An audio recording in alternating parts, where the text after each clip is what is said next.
Hi there, welcome to Please Sleep channel. Tonight's topic might make you reconsider those epic warrior dreams you had as a kid. Because tonight, we're not just talking about the Mongol Empire. We're dragging you by the hair and throwing you right into it. No horses, no sword, no training, no clue, just you. A 21st century soft-skinned human trying to survive a single day in the world of Genghis Khan. Spoiler, you probably won't. Because while modern people like to fantasize about horseback archery and glorious conquest, the truth was a little more, let's say, muddy, literally, with diseases and arrows and suspicious fermented mare's milk. So, if you've ever thought you could handle life under the greatest land empire the world has ever seen, let's put that theory to the test in this slow, dry, sleep-inducing, historically accurate journey. We'll explore what your sad little experience would have looked like from sleeping arrangements that smell like goat to being flayed for a stealing horse. So fluff up your pillow, adjust your expectations, and let's begin. It's the 13th century. You blink once and you're no longer in your apartment with Wi-Fi, running water, and a functioning toilet.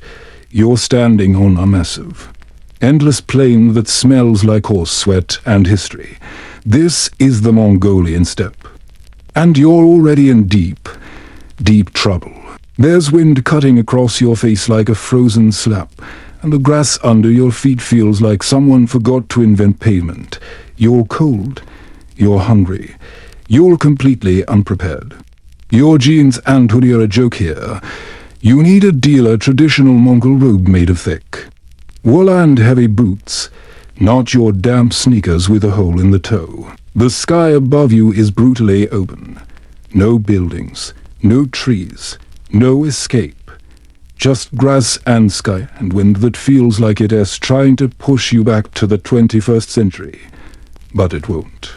Because you're stuck, and now, a small group of riders is approaching. First, you squint. Horses. Men with bows. They do not look friendly. In fact, they look like the kind of people who've spent their lives surviving a world that actively wants them dead. They circle you like you. Ray a lost sheep or possibly an enemy scout with very stupid clothes. One of them barks something. In Middle Mongolian, you don't speak it. You try smiling. He does not smile back. Two of them dismount. One pokes at your hoodie with the end of his bow. Another grabs your arm. You've been claimed. You are not sure by who or why. But you're moving now, dragged onto a horse that clearly hates you. The saddle is wooden and covered in leather. There's no cushion. You will never feel comfort again. Your butt is going to ache for 3 days. The horse lurches forward and you're riding across the steppe toward what looks like a small gathering of round tents. These are yurts, portable homes made of felt and wood. Designed to withstand the chaos of Mongol life, you arrive in a cloud of dust and suspicious glances. Children peer out from behind goats. Women stop churning milk to stare. One old man coughs in your general direction. You are pushed into a jar, told to sit, and then left with a bowl of white liquid that smells like dairy gone wrong. This is fermented mare's milk. It's sour, alcoholic, and tastes like what a yogurt nightmare feels like. You drink it because everyone's watching. It fizzes on your tongue like spoiled soda. Your stomach threatens to revolt. A slab of dried meat is handed to you. It's so tough it might be part fossil. You chew, and chew, and chew. It doesn't get smaller. This is dinner, and breakfast, and probably lunch tomorrow. Welcome to the steppe. Inside the jar it's smoky and loud. Kids are wrestling. Someone is sharpening a knife. There are saddles hanging from the ceiling and a strong scent of sheep. You are, once again, a useless appendage to this family. You can't ride. You can't shoot. You don't know how to milk a yak. You have no skills, no value. And in the Mongol Empire, that's a problem. The entire society is built on utility. Genghis Khan didn't conquer half the planet by coddling freeloaders. Everyone here has a role. If you can't pull your weight, you're dead weight, and dead weight gets left behind, or worse. Night comes quickly. The fire in the center of the jug glows red, casting shadows that look like ghosts. You are given a place to sleep, basically a pile of furs that smell like a goat's armpit. You lie down and immediately regret your existence. Your back hurts. Your head spins from the egg. Your stomach is making noises normally reserved for horror movies. There's no bathroom. If you need to go, you stumble outside into the freezing dark and hope nothing eats you while you squat behind a bush. You sleep badly. Morning arrives with a slap, literally. A child smacks your foot to wake you up. Everyone else has already started working. Fires are being lit. Horses are being saddled. Dung is being gathered to dry and burn for fuel. You are given a task. Collect poop. You spend the next hour picking up yak droppings with your bare hands. Your fingers go numb. You smell like a bun. A sheep watches you with judgment in its eyes. Someone laughs at you. Later, you are told to ride. This is a mistake. The Mongol horse you're given is small but terrifying.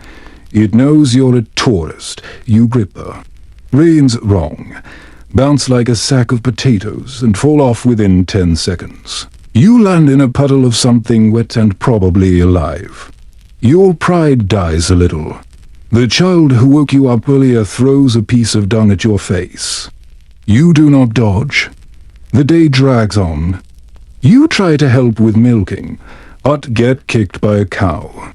You try to help with cooking, but burn your hand.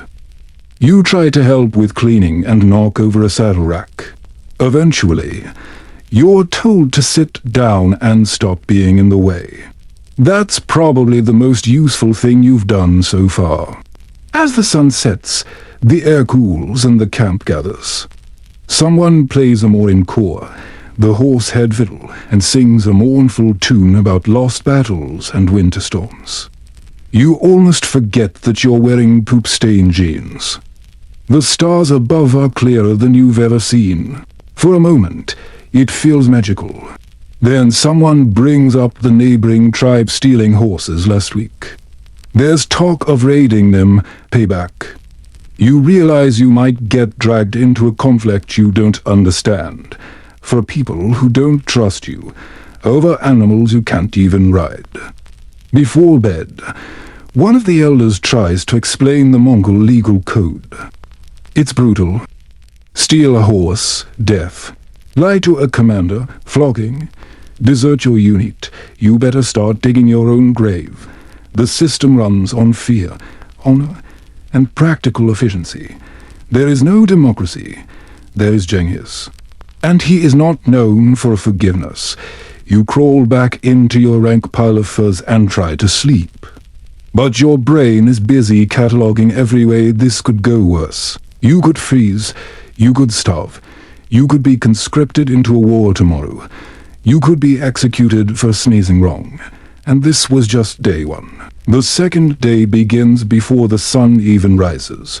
You are woken by the sharp bleating of a goat standing approximately 4 inches from your face. It smells like old cheese and looks personally offended by your presence. You sit up in your pile. Avicii smelly furs and realize two important things. 1. Your back feels like someone used it as a drum all night, and your stomach is rebelling against the last round of fermented mare's milk.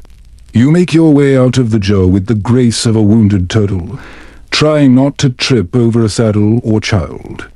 Outside, the wind greets you again with its signature slap.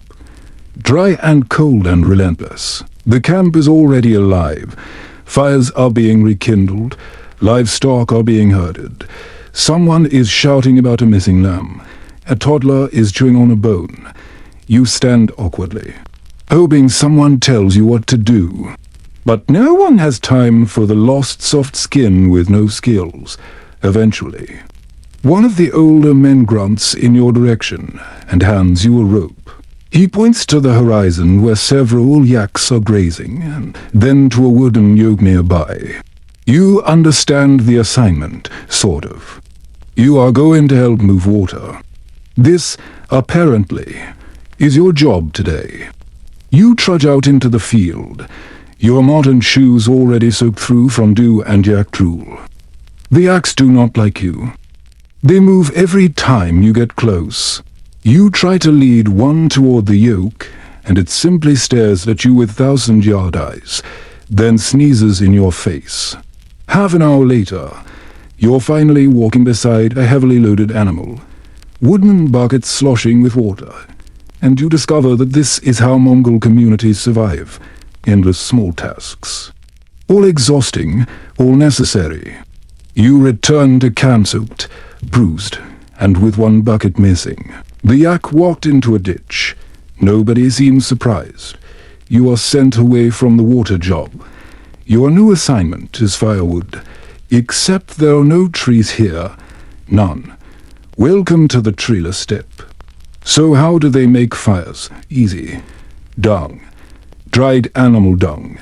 Carefully collected, shaped, and stacked. You spend the rest of the morning kneeling in dirt, scraping hardened poop off the ground and forming it into tidy little patties. It's warm work. Smelly work. A goat keeps trying to eat your shirt. Your dignity is somewhere back in the ditch with the lost bucket. Lunch is more dried meat and a thick, starchy porridge made of millet. It's gluey, tasteless, and fills your stomach like a brick. Someone offers you more Eric. You politely fake a sip and gag anyway. The children laugh at you again. One of them starts mimicking your slow, awkward walk and exaggerated grimaces. Even toddlers know you don't belong.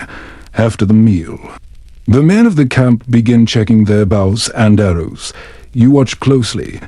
These aren't the lombos you've seen in medieval documentaries. Mongol bows are compact, powerful, and curved in a shape that looks like a sideways 3. They are designed to be used on horseback, and the speed with which the men check strings, adjust tension, and test arrowheads is terrifying. You are asked if you've ever shot a bow. You shake your head. Big mistake. Now it's time for a lesson. A child brings you a small practice bow. It's still powerful enough to hurt someone. You pull the string back too far and snap yourself in the mouth. Your lip bleeds. Everyone laughs. You are bleeding and humiliated. This is apparently a normal learning experience. You try again and manage to shoot the arrow about 4 meters into the dirt. A goat walks over and steps on it. Your instructor walks away without a word. The sun climbs higher and you are sent to help with tanning. Not tanning your skin, tanning hides. This involves soaking animal skins in urine and then scraping them clean. It is, objectively, the worst smelling thing you've ever done in your life. Worse than the erig. Worse than the furs. Worse than anything you imagined. You gag, loudly and repeatedly, until someone shoos you away and tells you to just watch. You are now so unhelpful that even urine-covered laborers think you're better off on the sidelines. As the day wears on, a small group of riders returns from a nearby camp. They've brought news and goods, meat, tools, and stories. Mongol society doesn't have email, but gossip and information move fast. People gather around a fire. Someone's cousin saw a shaman perform a ritual to predict the rains. Someone else reports that wolves were spotted near a herd 2 valleys over. Every story matters. Every word counts. In this world, survival depends on knowing what's coming, be it weather, enemies, or disease. You sit quietly, trying to follow the rhythm of conversation. But even if you could understand the language, you'd be lost. The social rules are unspoken but strict. Don't speak out of turn. Don't touch anyone's weapon. Don't step on the threshold of a jar. Don't whistle indoors. You've already broken 3 of these by lunchtime. That evening, you are allowed to help mend clothing. Someone hands you a needle and thread and a pair of warm felt boots. You've never sewn anything in your life.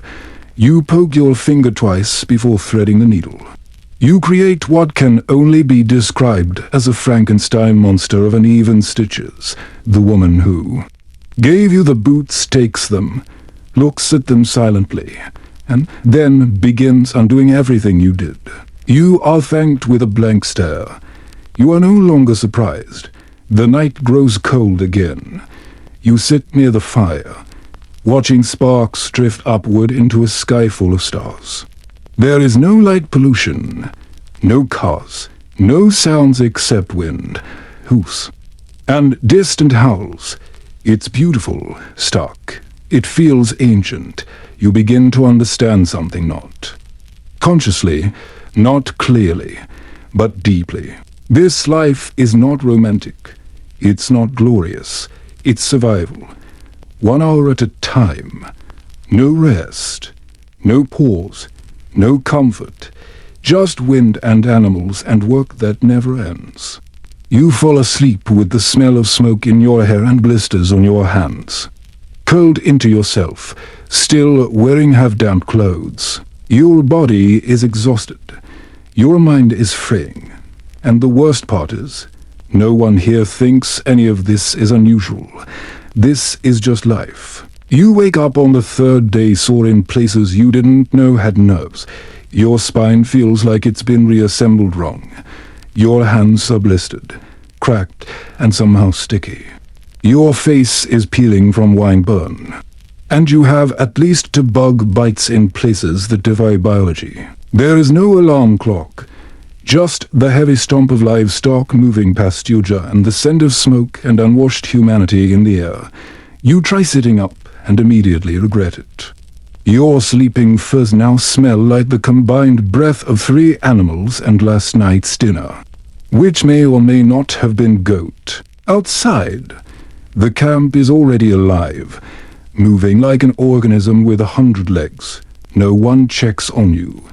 No one tells you what to do. They just assume you'll figure it out or die trying. You've learned by now that in this world, comfort is not a concept. There is only function. You stumble out, squinting into the morning light, and someone tosses you a wooden bucket. They point toward a cluster of sheep. You've been volunteered to assist with shearing. You have never sheared anything in your life. You approach the sheep slowly. They know, they can smell your incompetence. The first one bolts before you even get close. The second one lets you near, only to kick you square in the thigh the moment you reach for it. The third just lays down and sighs, as if accepting its fate, but then rolls dramatically and knocks the shears out of your hand. An old man eventually comes over, silently takes the tools from you, and finishes the job in 30 seconds, while barely looking. You return the bucket and try not to limp. For your next task, you're sent to help prepare a horse for riding. Mongol horses are short, stocky, and practically fell by modern standards, this one. A mud-brown creature with halved tail and a dead stare. Clearly resents your existence. You approach with a saddle and manage to get it on backwards. Someone corrects you without saying anything, just a glance that communicates 1,000 years of disappointment. You lead the horse in a small circle. It tries to bite you. You whisper an apology. Once the horse is taken away by someone competent, you are reassigned to something simpler. Grinding millet. This sounds easy. You are wrong. The stone is heavy, the grains are small. Your arms burn within minutes, and after an hour, you've produced enough for half a bowl. You spill some. A child slaps your hand. It's deserved. You are then asked to help with boiling the millet, which you do by crouching beside a fire and stirring a pot so thick it could be used to patch a wall. The smoke makes your eyes water. Your knees hurt from squatting. Your back cracks like old wood every time you shift. And yet, somehow, this is the best you've felt all day. When the food is done, you are allowed a small portion. It's bland but warm. A few bits of dried meat float in the mixture. You recognize one of the tougher pieces. It's from the slab you tried chewing yesterday. It has not improved. After lunch, the pace does not slow. You are sent to gather wild onions, which grow in tufts across the nearby hills. This means walking. A lot of walking. The wind never stops. It cuts through your clothes and finds every weak spot, every gap, every seam, every piece of skin you forgot to cover. Your lips are cracked. Your face is red. You pick onions with numb fingers while birds circle overhead, hoping you collapse. You return with a bundle of green stalks and are finally, mercifully, told to rest for a while. You sit near the fire, surrounded by quiet conversation. Someone is telling a story. And though you don't understand the words, the tone is familiar. Nostalgia, sorrow. Maybe a warning. Mongol stories are not about heroes slaying dragons or falling in love. They're about cold winters, loyalty, revenge, the fragile line between survival and death. You listen, not for facts, but for a feeling. You begin to realize that history doesn't live in books here, it lives in memory, in scars. In the way people move and speak and sharpen their knives, every wrinkle on an old woman's faces. A record, every dent in a helmet has a name. Later, as evening falls, a storm rolls in from the west. Fast. The clouds are thick and low, like a grey ceiling being dragged across the earth. Thunder grumbles from far away. The animals are herded tightly near the jars. Fires are covered. You are handed a fur-lined cloak and told to help secure the walls of one of the tents. The wind hits like a slap from the gods. Dust blinds you. Your hands go numb again. Ropes are tied and retied. Pegs are driven deeper into the ground. The felt flaps on the jar are pulled tight. Rain begins, cold and biting. It soaks through everything. You are wet within minutes. Your teeth chatter. Someone hands you a bowl of hot broth. You drink it with shaking hands. It tastes like boiled bone and salt. It is the best thing you've had in days. As night falls, the storm rages, but the jar holds. Inside, the fire crackles, and the space is filled with warmth and breath and the low murmur of voices. You sit wrapped in your wet cloak, staring into the fire. You don't speak. You've learned not to. You watch. You listen. The camp lives on because it never stops working. No one here waits for a break. No one expects rescue. They endure because there is no other option. You lie down that night next to the fire, still dressed, too tired to remove your shoes. Your mind is blank. Your body is broken. And yet, somehow, you've made it through another day. The fourth day begins with silence, the kind of silence that feels like a warning. You wake up disoriented, unsure if you slept for minutes or hours.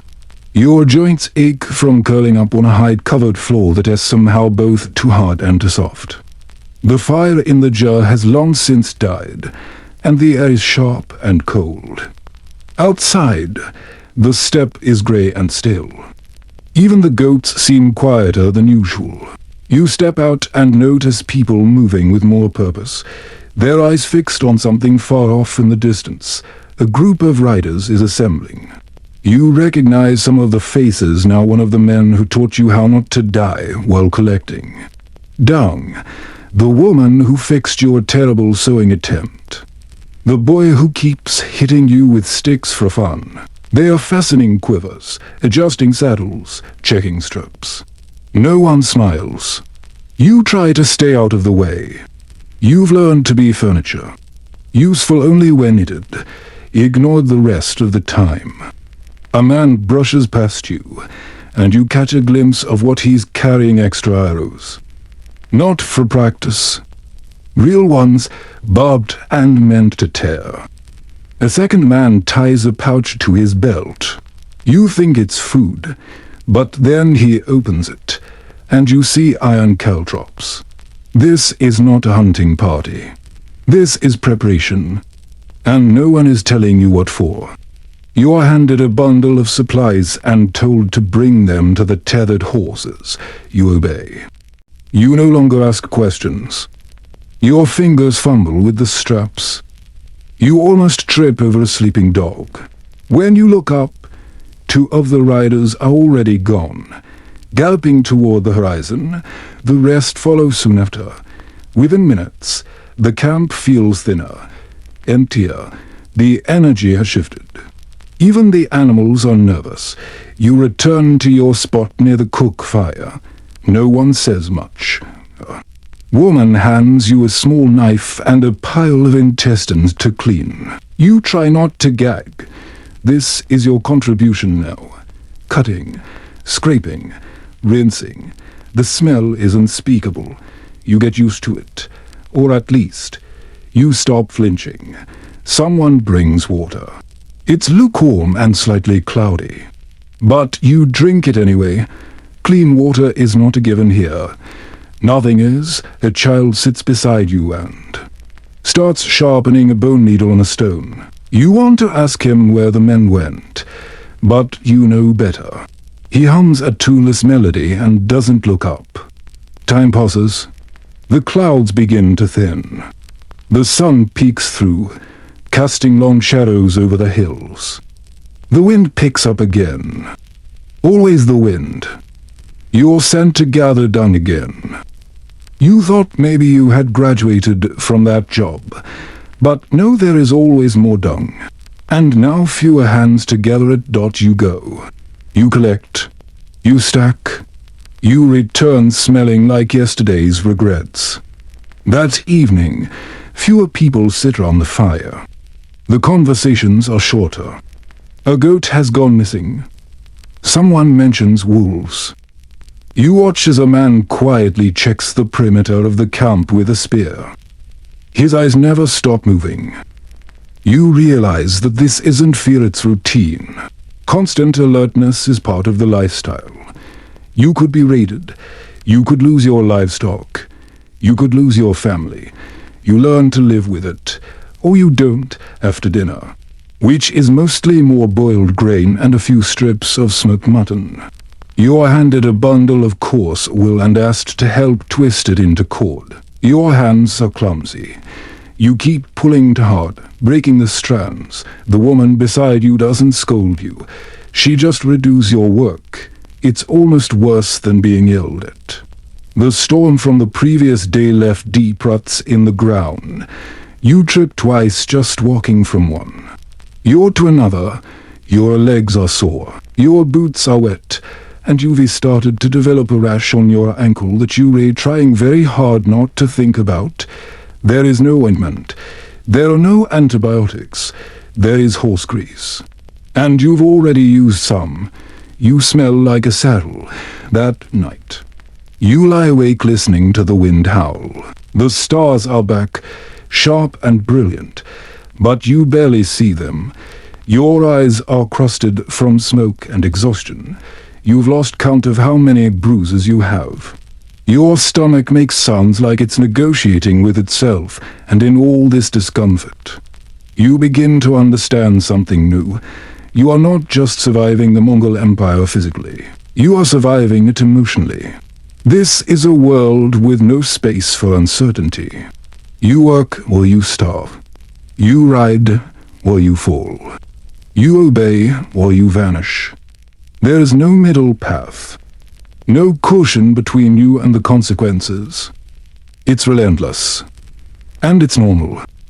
You fall asleep with your face pressed against a ferment that smells like everything you've eaten and stepped in. You don't dream. You don't even blink.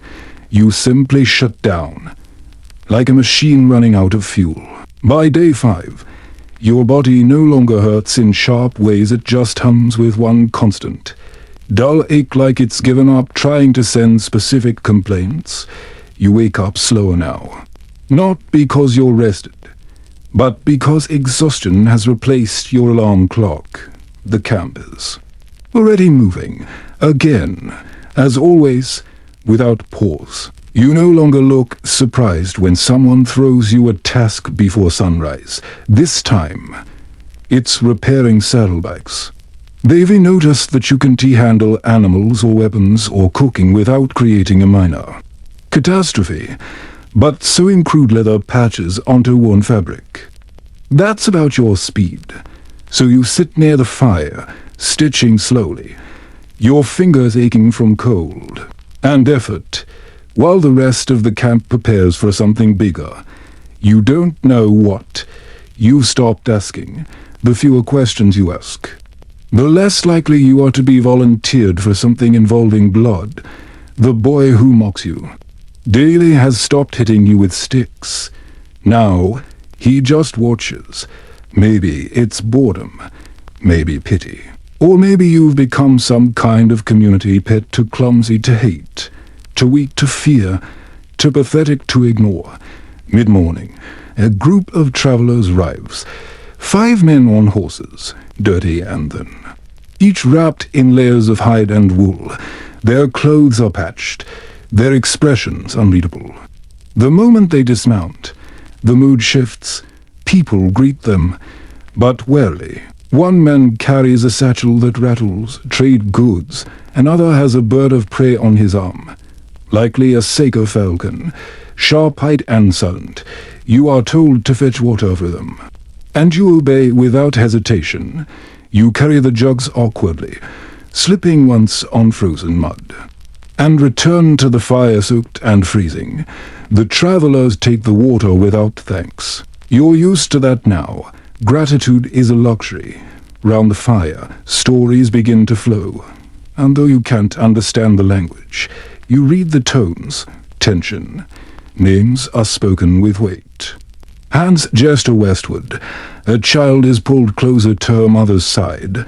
You pick out a word you've heard before. Tatars. The travelers leave quickly, staying just long enough to warm their hands and trade some meat for arrows. One of them looks at you before mounting. You don't know what that look means, but you don't like it. That afternoon, you are sent with 2 others to help dig a storage pit near the edge of the new camp. The soil is frozen at the top, then soft and wet underneath. Your hands blister. Your shoulders scream. You dig without speaking. The others ignore you entirely. When the pit is deep enough, meat is buried inside, wrapped in thick hides and weighted with stone. Preservation by cold and darkness. Nothing is wasted here, not time, not food, not people. Even you, barely useful as you are given something to do. You are not trusted, but you are tolerated. That counts. You return to camp at dusk, limping slightly, just in time to help herd the goats. One kicks you in the shin. You don't react. The bruises blend together. The smell of smoke and sweat follows you everywhere now. You no longer notice it until someone new shows up and recoils. You've started to move like them, a little hunched, always watching the horizon. You've stopped thinking about your phone, your bed, your life. The past is irrelevant, only the next task matters. That night, you help butcher a sheep. You are handed a knife and instructed by gesture. Cut here, hold this. Pull there. You obey. Blood sprays your sleeve. The meat is divided with stunning efficiency. Organs are separated and stored. Bones cleaned. Nothing is discarded. The head is boiled. The fat is rendered, the skin is stretched. Every part has a purpose. Later, you sit near the fire, and stained red, watching steam rise from a pot full of parts you can't identify. You are given a piece of meat. It's chewy, fatty, and slightly metallic. You eat it all. You no longer hesitate. Hunger defeats squeamishness. There's a rhythm to it now. Awake, obey, work, eat, sleep. No free time. No reflection. Just the next task. The next command. The next are survived. You are not here to grow or dream.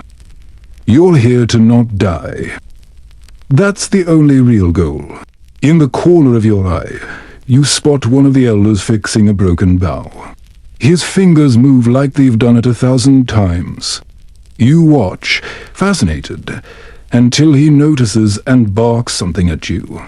You look away. Later, a younger man silently hands you an old, cracked bowstring. You get the message. Practice. You spend the next hour trying to string and unstring a training bow. Your arms shake. You fumble constantly, but slowly, painfully, you begin to learn. When you finally succeed, the younger man nods once. No words, just that. You feel like you just passed a final exam. Night falls. The stars come out, sharp and indifferent. You lie under the edge of a cot, wrapped in your increasingly filthy cloak, and try to sleep. The ground is uneven. The cold cuts through you, but your body is too spent to resist. You close your eyes, and the sounds of the camp blur into the background. Dogs barking, hooves stamping, someone murmuring a prayer or maybe a curse. This is not your world. You are not part of it. You are tolerated only because you don't get in the way. You are not a guest. You're a burden, and everyone knows it. Ownership, as you once understood it, does not exist here. You wake up on day 6 to a cold so sharp it feels personal. Your fingers are stiff. Your lips are split. And your blanket is gone given to someone else who needed it more.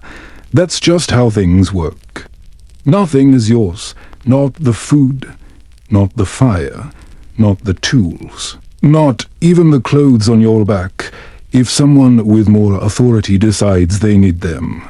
In the Mongol world, survival isn't based on what you own, it is based on how you fit into the group. Everything is communal, and everything can be reassigned at any moment. The idea of personal space. Forget it. You share your jaw with 6 other people, a baby, and at least 2 dogs that refuse to leave. One of them peed on your sleeping for last night. The other stole your leftover millet. You didn't fight it.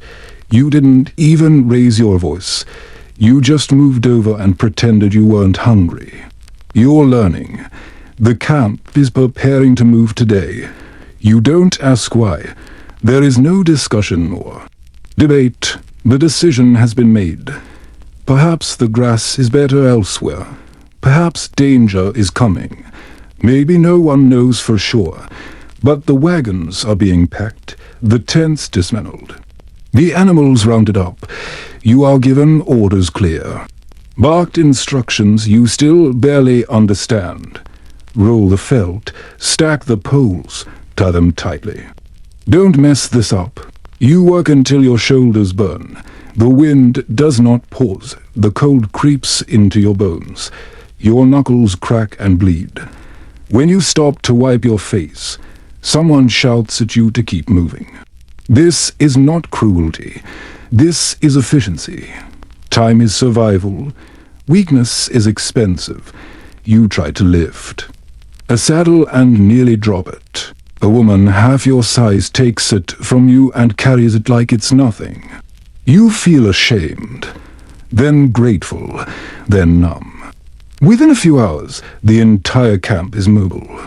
Jars are collapsed and packed onto carts. Herds are already moving. You ride in a wagon because no one trusts you on a horse anymore. That decision was made on day 2 when you fell off and took the saddle with you. You sit on sacks of dried meat and fuzz, bouncing violently as the wooden wheels creak over uneven ground. The sky stretches endlessly. You see no roads, no signs, no landmarks, just grass, hills, and occasional piles of dung. Yet the Mongols move like they know exactly where they're going. You don't. You stopped trying to track direction days ago. Time and geography here feel like fog. Hours later, you stop. The new site is selected. Just like that, the camp begins to rebuild itself. You're handed tent poles. You know what to do now. You assemble the jar with shaking hands, tying knots tighter, securing felt more carefully than you did the first time. It's not perfect, but it holds. You're not useless. Not completely. The sun sits behind the hills, casting the steppe in orange and grey. Smoke rises from the first rekindled fires. A new camp, almost identical to the last, takes shape in mere hours. You are given another task: fetch water from a distant stream. It's miles away. You go without arguing. The wind screams. Your legs ache. You fill the buckets and carry them back, one at a time. You spill some. You walk faster. You return to find your place in the jar already taken by another traveler. You sleep in the cart instead. No one apologizes. No one explains. That night, you lie awake listening to wolves. They are closer now. You hear the dogs growl low and steady. Somewhere in the distance, a horse snorts and kicks. You grip your cloak tighter and press your face into the wool. You think about home warm lights, soft beds, quiet kitchens, but it feels imaginary now. A fading dream out here. You don't matter unless you can contribute. The Mongol Empire isn't designed for comfort. It's designed for conquest, mobility, and the absolute rejection of weakness. You don't own anything, and that includes your future. Someone decides you've had enough time to rest by Mongol standards, which means you're not currently vomiting or bleeding. You are woken up before dawn by a sharp whistle and the sound of hooves. A young rider tosses you a loop of rope and points to the pasture. It's time to round up horses. You hesitate for a second too long and are met with a glare that tells you this isn't optional. Mongol horses are not pets. They are not show ponies. They are war machines bred for endurance, obedience, and independence. They are shorter than modern horses, but stronger than they look, with thick necks and attitudes forged in a world where weakness means death, the one you approach. First bolts the moment you reach for the reins. You chase after it, slipping on dry grass, your lungs already burning. You catch up to another one, slower this time, try to loop the rope round its neck. It steps sideways, kicks the air, and sends you flat on your back. Someone laughs behind you. You deserve it, eventually. A rider helps you corner a mare and shows you without speaking how to approach from the side. Stay low, and move like you mean it. You try again. You succeed, barely. The horse still hates you. You return to camp leading the animal like a nervous infant dragging their boss through a crowded subway. The rope is too loose. Your hands are red and raw. But you didn't lose the horse. That counts. Next, you're told to prepare fermented mare's milk again. You hoped they'd forgotten your first failure. They didn't. The process starts with collecting the milk, which involves a mixture of awkward squatting, warm buckets, and a horse that does not appreciate being touched by strangers. You try not to flinch as it stomps the ground and shifts weight every time you move. The milking takes forever. You are too slow, too gentle. Too cautious, a child could do better, and many do. Once the milk is collected, it is poured into a leather sack hung from a tripod, and stirred for hours, literally hours, by hand or foot, until it ferments into the slightly alcoholic, slightly fizzy drink known as erg. You take a turn string. Your arms go numb. You almost drop the sack. Someone takes over without a word. You know what that means. You've failed again. Round midday, the men of the camp begin preparing for a long ride. Weapons are checked. Arrows are bundled. You're not going with them. Obviously, you're told to help reinforce saddle straps instead. You sit in the dirt for over an hour, rubbing hide with grease and securing knots that must not slip at full gallop. A single failure could kill someone. You feel that pressure with every pull. Your fingers cramp. Your mouth is dry. You don't speak. You don't need to. Later, the riders mount up and disappear into the steppe. Dust trails behind them like smoke. You're left behind with the elderly, the women, and the very young. But no one is idle. You're handed a shovel and pointed toward the latrine trench. You dig. You dump ash. You try not to breathe through your nose. Mongol life isn't all archery and conquest, it's sanitation and manure and grease and waiting. So much waiting. You spend the rest of the day walking between tents, fixing tent ropes, tightening knots, adjusting poles. Someone hands you a sheep's stomach full of water. You drink it without asking. The taste is odd. You don't care. By dusk, you've almost stopped noticing the pain in your shoulders. It's just there now, like the wind. Your feet are covered in mud. You stepped in something you don't want to identify. You haven't bathed in days. The smell of sweat and horse and smoke is part of your skin now. That night, a horse is injured. You don't see it happen, but you see the aftermath, its leg wrapped in cloth, its face twitching in pain. A group gathers round it.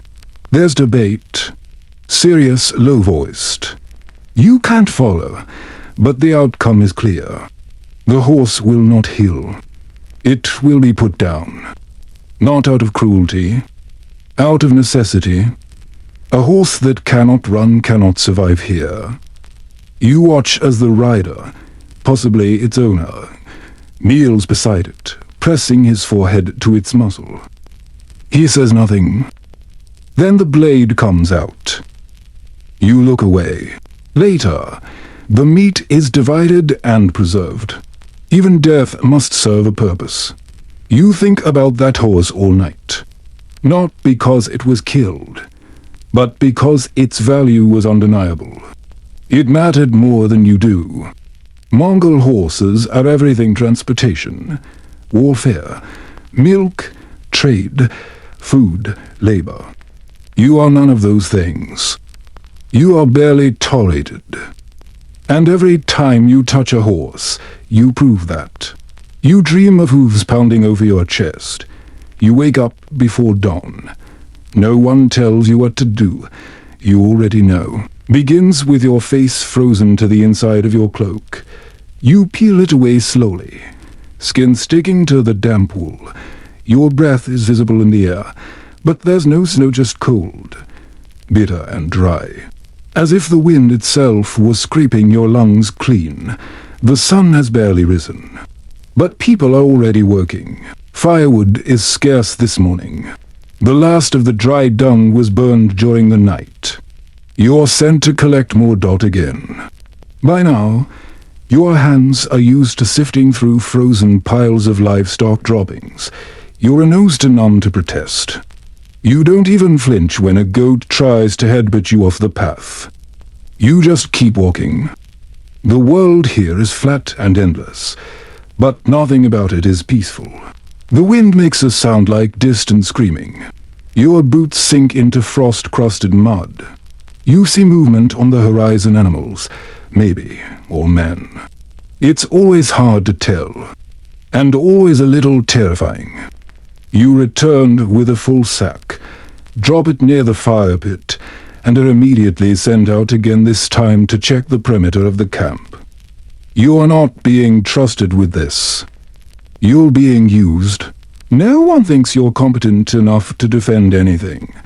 You raise just another pair of legs to scan the terrain and report back if you find something alarming. You don't. But you still walk the entire circle. You pass the frozen remains of an old fire. Animal bones scattered, gnawed clean. You see a rabbit bolt across the grass and vanish into a hole. You envy its tunnel. Back at camp, the wind changes. Darker clouds roll in, lower and heavier than before. Someone tightens the ropes on the jers. Another shouts for the children to stay closer. You don't ask what's coming. You just start helping. It begins with a gust so strong it knocks over a pot of stew. Then sandfine, stinging grains that get into your eyes, your mouth, your ears. A full step storm, sudden and furious. The felt walls shake. The carts rattle. The livestock bleat and snort. You throw yourself into tying down anything that moves. You anchor tent flaps with rocks. Your face is cut open in 3 places by wind-blown grit. You feel your lips split. You keep going. For 2 hours the storm howls like something alive. You can't hear anything but wind. You can't see more than 10 paces in front of you. Your cloak is soaked in sweat and dust and snowmelt. When it finally comes, your entire body is vibrating from cold and tension, the just held, barely, inside. People shake dust from furs and patch new tears. You are handed a bowl of hot liquid, mostly fat and salt and herbs. It tastes like defeat, but you drink every drop. That night, you help bury 2 lambs that didn't make it. Their mother circles the area once, then walks away. No mourning, just movement. Always movement. You sleep with your boots on. There's no time to dry your feet, and the firewood is wet. You wake every few hours to adjust the flap on the jar or shove aside a goat. Your dreams are full of sand and screaming wind. In the morning, you find your water skin frozen solid. Your hands are red and cracked, and when you try to flex your fingers, one of them refuses to bend. Frostbite, possibly. You wrap it in cloth and ignore it. Later that day, someone kills a fox near the edge of camp. Its pelt is stripped within minutes. The meat is questionable. No one wastes it. The bones are crushed for marrow. You are given a small piece of the tail fur. You don't ask why. You just take it. You think about how everything out here is trying to kill you. Wind, cold, hunger, other humans, and yet everyone around you moves with total confidence. As if death is just an old neighbor they've learned to live beside. You are not afraid anymore. You're just tired. Utterly, deeply tired. Not the kind of tired that sleep solves, the kind that lives in your spine and your soul and your frozen, useless hands. By the end of the day, you've forgotten what your own voice sounds like. You haven't spoken in hours. There's nothing to say. There's only work. There's only weather. There's only one more night to survive. And then the next one. And then the next. Death is no longer a concept you fear, it's just something that happens. Like wind or hunger or the sudden snapping of a rope. It happens without drama, without pause, without much reaction. This morning, an old woman dies in her sleep. No one cries, no one wails. Her daughter places a strip of cloth across her face, then steps outside to prepare her body. You are told to help, not just told. You follow silently. The cold is sharp enough to bite through your boots. You help gather brushwood and dig a shallow grave in the frost-hung soil. The body is wrapped tightly in felt. A small leather pouch is placed in her hands, her tools. Or tokens, or perhaps just something to weigh her down. There are a few words spoken, but quietly. Like everything else here, then the dirt is returned, stones are stacked. The wind carries away any final words before they finish being said. That's it. That was a funeral. You don't ask if she was important. Everyone is, and no one is. After the burial, there is no break, no reflection. Life moves. Water still needs to be boiled. Livestock still need to be counted. You're sent to check the goats, one of which is limping. You don't know what to look for. So you watch it hobble in circles and report back with a vague shrug. You're not scolded. Just ignored. You're part of the background now. The only time someone speaks to you directly is when a calf wanders off, and you're told to go find it. You walk for nearly an hour across the steppe, following hoof prints in the cold mud, until you spot it nestled against a shrub, shivering. You approach slowly, remembering now how to use your body to signal calm. You talk to it. Uselessly. It doesn't understand you, but the sound is something. When it finally lets you lead it back, you feel, if only for a moment, like a human being again. You return to find the camp tents. A man has arrived with news. You can't understand most of what's said. But the tone is unmistakable. Something bad has happened. Maybe a raid. Maybe a lost battle. Maybe a river froze early and stranded a caravan. You'll never know. But the elders gather. Plans are made. Horses are readied. Someone sharpens blades again. Always again. You stay near the edge of the gathering, pretending to fix a strap. Not wanting to be seen. Not wanting to be remembered. You have no sword, no bow. If it comes to fighting, all you can do is run. And you're not even good at that here. That evening, you sit near the fire beside a man cleaning dried blood from his boots. You don't ask. He doesn't offer.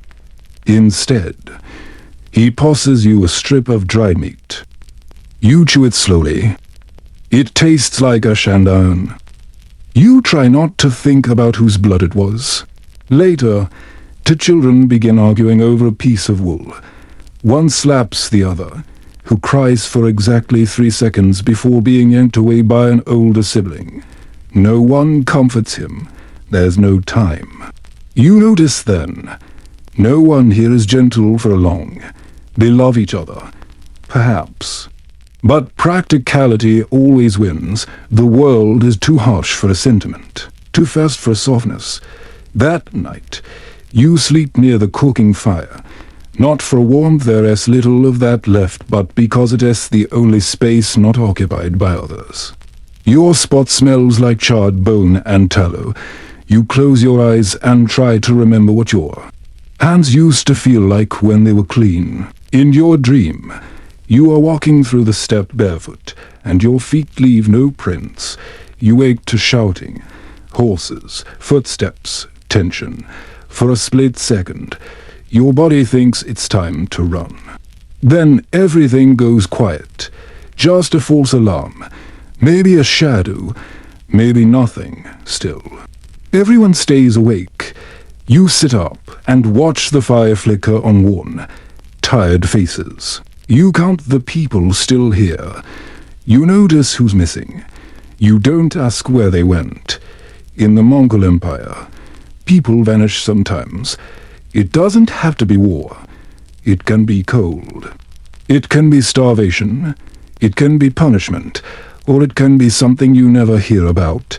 Silence is part of survival. The next morning, you wake up to frost inside your nose and the sound of a man sharpening his knife on a flat stone. He's not in a hurry. The sound is slow, deliberate, rhythmic. You realize you're hungry again. But no one eats until the fire is built. You grab dung without being told. You feed the flames, you wait. Breakfast is a paste made from boiled roots. You eat it even though it tastes like boiled socks. You smile when a child laughs at you for making a face. That's the closest thing to joy you've had all week. The day drags on. You clean tools. You mend a broken sled. You help lash a fence that might keep wolves out, though probably not. Everything feels temporary. Everything feels fragile. But still everything continues. And so do you for now. Day 10 doesn't feel like an ending. There are no milestones here. No final tests. No sense of rival. Just more work. More cold. More hours to endure. You wake up sore and slightly nauseous. Probably the water again. Or the food. Or the fire smoke you breathed in all night. Doesn't matter. You get up. You move. You don't even think about complaining. That instinct has been burned out of you. The camp is quieter today, but not in a peaceful way. It's the kind of quiet that makes you listen harder. Look over your shoulder. Question every shadow. Someone you saw yesterday is gone. Someone you barely noticed is now in charge of the herd. Nothing is ever explained. You don't ask questions. You carry a bundle of firewood across camp, stepping carefully over loose rope and frozen dung. Your legs hurt in the familiar, hollow way they always do. The calluses on your hands have hardened. The blisters beneath them have stopped bursting. This is what passes for progress now. You're not thriving. You're adapting. You're no longer an outsider who panics at the sight of blood or a dead animal. But that doesn't mean you belong. At best, you are tolerated. At worst, you are invisible. Someone tells you to help fix the wheels of a wagon damaged during last night's wind. You squat beside a man with a missing finger and do as he does. You don't speak, neither does he. The silence between you is not unfriendly, it's just unnecessary. Later, the elders gather again. There's more discussion, more pointing at maps or sticks in the dirt, more glances toward the sky. Something is coming, or something is always coming. In the Mongol Empire, the next thing is never comfort. It's a raid, a storm, a migration, a plague, a war. They don't. Prepare for peace. They prepare for movement. You help load supplies into sacks. You help tie bundles to carts. You try not to look too slow. You try not to look too weak. You drink when water is passed to you. You eat what's handed over. You don't ask what it is. You clean your knife even if you haven't used it, because someone else does. You mimic. You survive by imitation. That's all you can do. At one point, a girl no older than 8 is showing a toddler how to carry a rope without dragging it in the mud. The toddler tries, fails, falls, and gets up again. No one schools them. But no one helps them either. That's how you learn here. That's how you endure that afternoon. A rider returns with news. Whatever it is, it means more movement. You can feel it in the way people stand, in how the fire is extinguished faster than usual, in how the gear is packed tighter. There's no announcement. But within an hour, the camp begins to dissolve again. Just collapse like lungs exhaling. Wagons creak, dogs bark. You're handed reins without a word. You mount the same old, stubborn horse that never liked you, but now it tolerates you. Maybe that's something. You move with the others, a long line of dust and motion crossing the endless grass. The wind doesn't stop. The sun doesn't blink. The land stretches in every direction like the surface of a forgotten god. You ride for hours, sometimes alone, sometimes next to others. No one speaks unless they have to. You feel your legs cramp. You feel your back seize. You keep riding. You don't ask where you're going. You no longer think in destinations. Just survival. Just movement. Just one more hill. One more hour. One more night. When the new camp is chosen, you know what to do. You know how to unpack, how to raise the jar, how to tie it so it won't blow away. You know where to dig the latrine. You know how to check a rope, how to lash a pot, how to boil whatever meat you're given without wasting the fat. These things do not make you Mongol, but they mean you might not die today. As the sun sets, you sit near a fire, chewing a strip of dried horse meat, staring into the smoke like everyone else. No one talks about dreams here, or hope, or the future. No one asks what you miss, or who you were. That doesn't matter. All that matters is whether you can pull your weight. And you can barely. You realize that surviving here isn't a triumph. It's a sentence. Every day is a new test you didn't study for, and even when you pass, no one claps. There is no reward, just the knowledge that you're not dead yet. You're not wanted. You're not cherished. You're not celebrated. You're just still alive. For now. And in the Mongol Empire, sometimes. That's the best you can hope for.